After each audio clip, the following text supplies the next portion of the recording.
We're going to do a core workout today. But first of all, I want to introduce you to this concept of an abdominal contraction that's a little bit different than what you might typically hear. So a common cue for abdominal contractions is, you probably heard it, navel to spine. So watch what happens to my rib cage when I take my belly button to the back of my body. So I got my hand opposite my belly button here, and if I pull that back and essentially it's back and up, it pushes my rib cage and my chest up and forward. So that's because when you're drawing your abdominal muscles back like that, you're actually displacing your diaphragm, which is your primary breathing muscle, up into the rib cage, which makes that contraction a very difficult one to sustain because you can't really breathe that well in this position. Just a shallow breath, and eventually your muscles will tire and you just kind of let everything go. So let's think of a different way that we can engage all of the abdominal layers. So I like to imagine that I have a ball floating within my abdominal cavity. You can think of this ball as about softball sized and has a nice comfortable heft to it. So I'm going to place that ball within my body mentally, just below the belly button, and it's floating midway between the front and the back of my body, and I'm going to place my hands on either side of that imaginary ball. Now I'm going to gently, from my hands, hug the ball from the sides of my body. Hug it a little bit from the right and left, and also from the front and back. So you can see that that movement doesn't affect my diaphragm, doesn't affect my rib cage position, and it's much more sustainable for a long period of time. So you may need more or less of that contraction in order to stabilize the core, and we're going to be doing exercises today that involve moving your rib cage and your pelvis independently of each other. So sometimes it'll be more difficult to hold that feeling of that gentle snug up to the ball, but that's the idea, so that we're not pushing our abdominal wall forward or pulling it up and back. So let's begin. We're going to start seated close to the front edge of the chair to give you lots of room. The feet are out and they're a little bit wider than my shoulders, just give you a nice wide base, but we're also going to be hinging forward, so it gives you some space between the thighs. Now I'm going to start finding my neutral position. So the ribs are relaxed down and the pelvis is neither perched forward towards the front or resting on the tailbone, but right somewhere in the Goldilocks center of those two places. Now, from that position, I'm going to hinge forward about 45 degrees or so, and then I'm going to extend my lower back. So I'm going to increase the curve of my lumbar spine, and then I'm going to increase the curve of my thoracic spine. Make sure that you keep the back of the neck long and you're not trying to get that by lifting your chin. So the lower back and then the upper back is extended so that you have a nice gentle curve all the way from the crown of the head to the tailbone. And then from there, I'm going to hinge forward as far as I comfortably can. And the first part of this is moving the rib cage. So I'm going to take one hand on the bottom ribs, and this hand is going to go on the back, primarily so that you can see it's not moving, right? You can keep this hand wherever it's comfortable for you. I'm going to try and keep the pelvis where it is and bring the bottom ribs down and then back into that extension. Ribs down and back to extension. And we'll do 5, 3, 4, lift, lift, and last one, 5, and lift. Find that extension again, back of the neck long, hinge forward. Now the rib cage is going to stay where it is, and the pelvis is going to tuck under and then back to extension. The lumbar spine flexes and back. Flexes, a little easier to snug up that visceral sphere when you're in this position. A little harder to hold it here. Ribs always lifted and back into extension. From here, I'm going to take my hands onto my breastbone and rotate to the right and to the left. The whole time maintaining that extension, that gentle extension from crown to tail.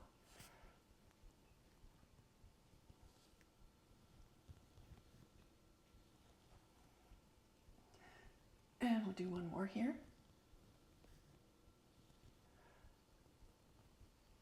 And back to center and come on up to vertical. Just take a little break and then we'll do the next part of this. So again, you want to be close to the front edge of the chair because we're going to be leaning back here. And you don't want to lean back so that you're actually resting on the chair. And you want to make sure that your pelvis, rib cage, and your head are all going at the same time. So everything goes at the same time. And this is the one where we're really going to have to think about that abdominal contraction so that we're not pooching our abdominal wall forward, right? But it's not that navel to spine either. It's just that gentle, imagine you're just hugging that ball. Lean back now and hold. And from this position, we're going to maintain the pelvis, but the rib cage is going to extend further, lengthening the front wall of the abdomen, and then back to the original position. Extend further, back to ribs down. Lean back more, upper body only. 2 more. Hold the abdomen. Last one. Oh boy. And back. All right, now the rib cage stays where it is and the pelvis tucks under. 1. I think I can lean back just a little more. 2. 3.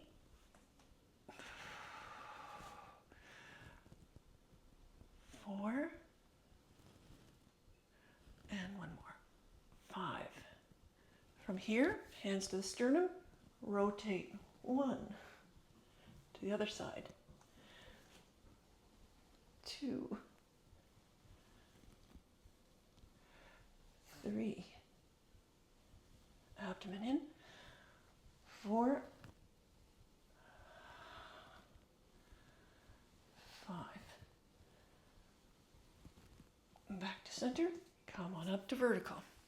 You can make these as small as you need to, right? I'm always demonstrating in a pretty large range of motion just so it's obvious for the camera, but your range of motion might be different, okay? So now we're going to go to the side. So I'm going to swing around here and place one thigh on the chair with that sit bone, that pelvic half on the chair. So this sit bone is not on the chair, and I'm going to extend this leg nice and long. From here, I'm going to take my trunk and lean it out so it's one long line from head to foot on that side. And I'm not resting on the chair, okay? So you can keep your hand here, but make sure you're not leaning on the chair because it takes the work away.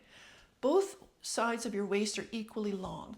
It's tempting to contract and shorten this side, but you want to lean out and have both sides nice and long. All right, from there, take one hand onto your hip. The other hand can be on the breastbone or it can rest on the chair. And you're going to hike the top hip up towards the top ribs and then back down long. 2, 3, 4, 5. Now we're going to rotate the rib cage. Down, pelvis stays in center. Up, down, up. 3, 4, 5. Come back to center. Now the rib cage stays where it is and the pelvis rotates forward and back. Forward, bring this hip towards this leg, and then back, and it goes away. 2, 3, keep the waist long, keep the abdomen. 4, 5, and we'll do the other side. I'm just going to swing my chair around so I can still face the camera. There we go. So This leg is, this thigh and the sit bone are on the chair. This leg is long. Lean out. One hand on your hip. Hike 1 and long. 2, 3, 4, 5. Rotate the rib cage. Down. Pelvis stays square. Up. 2, 3, 4, and 5. Rib cage stays center. Pelvis comes forward and back. 2. Okay, maybe a little longer here. 3. It helps if you can watch yourself in a mirror. 4. And forward and back to center. And we're done. Thanks for watching.